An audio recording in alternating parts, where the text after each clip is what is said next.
Bienvenue au Home Charles Van Est.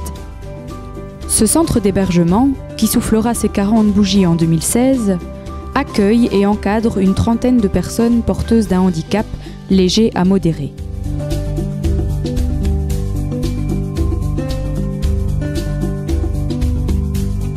Rencontre avec Geoffrey Deslontes, directeur.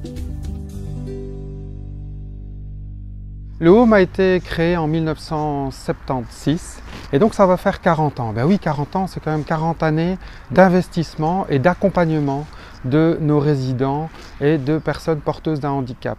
Ces personnes sont réparties sur 3 services. Donc on a d'abord le service résidentiel de nuit pour adultes. Ce service permet à des personnes de quitter l'institution la journée pour aller travailler, soit dans le secteur normal, soit dans des ETA, soit en activité à l'extérieur, par exemple dans des services d'accueil de jour.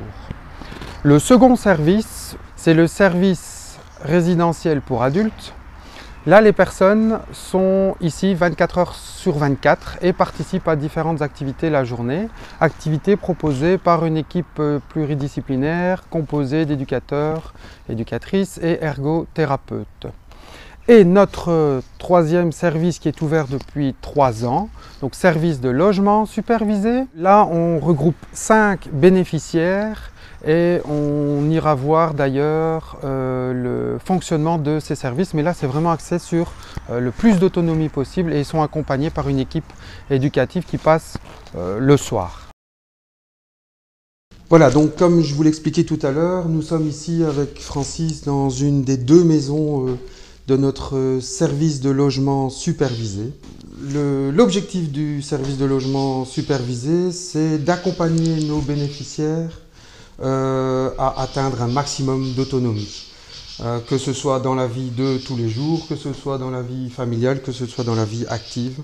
Voilà, et donc notamment les bénéficiaires qui se trouvent en logement supervisé participent à des activités à l'extérieur ou travaillent dans des entreprises de travail adapté ou sont bénévoles, par exemple comme Francis, dans des homes pour personnes âgées. Et donc bien entendu au SLS, les bénéficiaires font tout eux-mêmes. L'éducateur est bien présent ou l'éducatrice sont bien présents pour les accompagner, mais c'est bien les bénéficiaires qui font les courses, qui gèrent la petite pochette, qui cuisinent, qui nettoie. Et donc Rita est absente aujourd'hui parce que, comme je le disais tout à l'heure, elle travaille en ETA. Et d'ailleurs, je pense qu'on aura l'occasion d'aller lui rendre visite sur son lieu de travail pour voir un peu le travail, parce qu'elle se lève quand même tous les matins à 6 heures et elle rentre, il est plus ou moins 17h, 17h30 du travail. Donc c'est quand même des journées assez chargées. Voilà, donc en termes d'infrastructure, c'est vrai que nos résidents ont la chance d'avoir des chambres individuelles. Donc ça avait été très bien conçu et pensé il y a 40 ans. On a la chance de pouvoir compter sur des partenaires parce que cette infrastructure qui est jolie s'entretient et ça coûte. On a la chance d'être un service subsidié, mais ce n'est pas suffisant. Et donc on peut compter sur 3 partenaires principaux. C'est donc la WIP, bien sûr, qui nous subventionne. C'est CAP 48, opération pour laquelle on est très active aussi parce qu'on vend des post-it, mais on organise aussi des événements à l'initiative du Home Charles Van Est. Je pense par exemple à CAP 20 ou à la journée détente et différences. Voilà, et donc on amène de l'argent à CAP 48, mais CAP 48, par exemple ici, nous subventionne une partie des nouveaux châssis, qui est quand même un investissement important.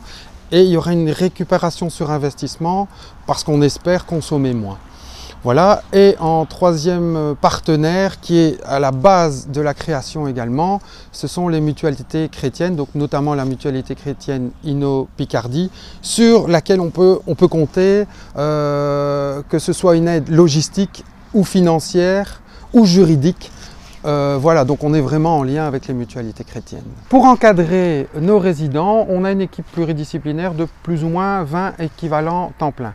Alors ça part du personnel d'entretien vers des éducateurs éducatrices, composés d'ergothérapeutes également, une infirmière et une équipe administrative qui englobe tout ça. On a la chance de pouvoir compter sur une équipe très dynamique, mais ça, pour les personnes qui connaissent les animations proposées par le Home Charles Van Est, vous le savez très bien. Donc une équipe bien dynamique qui se donne à 100%, voire 120% pour le bien-être de nos résidents. Alors, les valeurs. Je parlais des valeurs. Et donc, on développe tout ce qui est bien-être, tout ce qui est respect de la personne. Ça, c'est une notion qui figure dans notre projet de service. Alors, le bien-être, ça se fait via des activités. Donc, comme je le disais, dans les ateliers, donc les ateliers artisanaux adaptés, nos résidents sont encadrés et aiguillés par une équipe d'ergothérapeutes et d'éducateurs. Ils réalisent beaucoup d'objets et ces objets sont vendus lors des foires ou des marchés de Noël. D'ailleurs, on participe toujours au marché de Noël de Waterloo, sont vendus et donc le résident participe à la vente et il est mis en valeur. Et donc à un moment donné, le résident il se dit, voilà ce que je fais avec, que ce soit la terre, avec le tissu, on construit quelque chose qu'on peut revendre et donc on a vraiment toutes les étapes du début à la fin et donc ça valorise le travail de la personne.